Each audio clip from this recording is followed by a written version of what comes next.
आणि आमच्या वडिलांनी हे जे सगळं काही उभं केलेलं आहे ते आम्ही सगळे भाऊ आम्ही काही केलं असं म्हणत नाही, आमच्या वडिलांनी सगळं उभं केलेलं आहे. आता माझे वडील 2022 साली गेले, पण क्षणाक्षणाला त्यांची आठवण येत नाही असा एक दिवस किंवा एक क्षण नाही. आणि म्हणजे शेत ते त्यांचं शेत आहे, त्या शेतामध्ये आम्ही काम करतो, त्यामुळे त्यांच्या आठवणी काढणं, आईची आठवण काढणं हे धर्मप्राप्त आहे. जोडलेली आहे याची. पहिली गोष्ट, सर्वांनी शेती केली पाहिजे, शेती सोडू नये. दुसरी गोष्ट, आमच्या वडिलांपासून काकांपासून सर्वांनी आम्हाला एक धडा घालून दिलेला आहे की हे रेशनिंगचं धान्य तुम्ही खाण्यापेक्षा तुम्ही स्वतः कष्ट करा, स्वतः शेतामध्ये राहा आणि स्वतःच्या शेतातलं स्वतःच्या हाताने पिकवलेलं धान्य खा. तर माझा भाऊ तिथं बसला, तो कोपऱ्यावर आहे, तो लास्ट नंबर, तो सगळं गावचं बघतो. पण आम्हाला लागणारं धान्य हे सगळं तो आम्हाला चिपळूणला पुरवतो. आम्ही रेशनिंगचं 1 किलोसुद्धा धान्य आम्ही आणत नाही. आणि मग आपण वडिलांनी त्यावेळेला एक आम्हाला शिरस्ता घालून दिलेला आहे की जो लावणीला आणि कापणीला येणार नाही त्याला धान्य द्यायचं नाही, आणि जो लावणीला आणि कापणीला येईल त्याला लागेल तेवढं वर्षभर धान्य द्यायचं त्या मुलाला. कारण काय, तर कापणीला आणि लावणीला माणसं कामाला मिळत नाही, कारण प्रत्येकाची शेती असते आणि हंगाम हा महत्त्वाचा असतो. आता सुद्धा आमच्या मुली, सुना, मुलं, नातेवाईक आता सगळे येतील दुपारनंतर, सगळे झाडून येतील. त्यांना काय झालं आहे, त्यांना पावसाचं थोडंसं वरखाली झाल्यामुळे मुलांच्या शिक्षणाचं वगैरे टायमिंग जमलं नाही.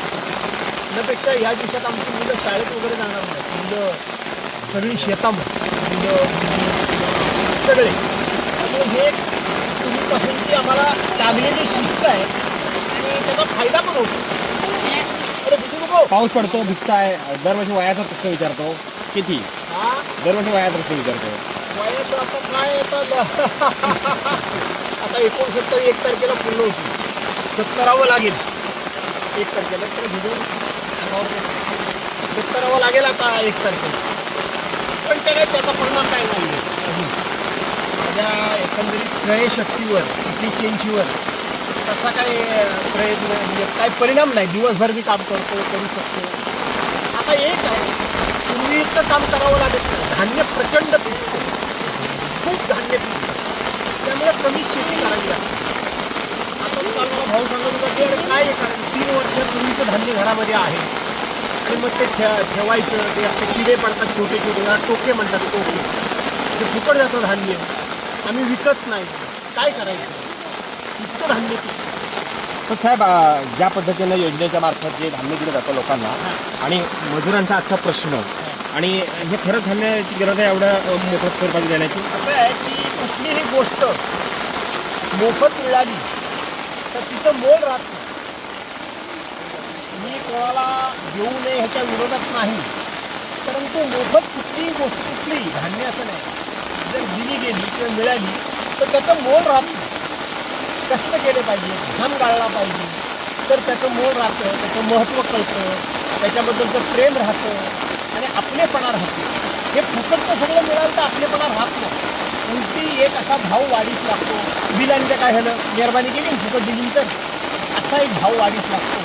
त्याच्याऐवजी घाम गाळून कमवलेलं चांगलं. साधारण पिकवलेलं असतं ते उगवलं जातं असं म्हणतात. हो शेतामध्ये पिकवलेलं असतं तर काय ते वेगळं उगवलं तर ते काढून टाकण्याची प्रक्रिया असते. असंच राजकारणामध्ये जिथं पिकवलं गेलं तिथं काय ते उद्ध्वस्त होताना दिसतंय, थोडंसं वेगळं उगवतंय, ह्याच्याबद्दल वेगळेपणा कसा काढला जाईल काय वाटतंय? राजकारणामध्ये सध्या खूप मोठ्या प्रमाणामध्ये नको असलेलंच जास्त उगवलेलं आहे. शेतामध्ये तुम्ही म्हणता त्या पद्धतीने तण म्हणतात, त्याला पाखड म्हणतात, त्याला बीम म्हणतात. ते दिसायला आपल्या भातासारखे दिसतात, पण ते खरं भात नसतं, त्याला उकडून फेकूनच टाकावं लागतं. पण ते जेव्हा उगवतं तेव्हा आपल्याला भात वाटतं आणि मोठं झाल्यानंतर लक्षात येतं की हे भात नाही, हे तण आहे, हा पाकड आहे, हे बीम आहे. आणि म्हणून जेव्हा लक्षात येतं तेव्हा ते उकडून फेकून टाकलं पाहिजे. शिवसेनेच्या मूळ भात पिकामधला हा फरक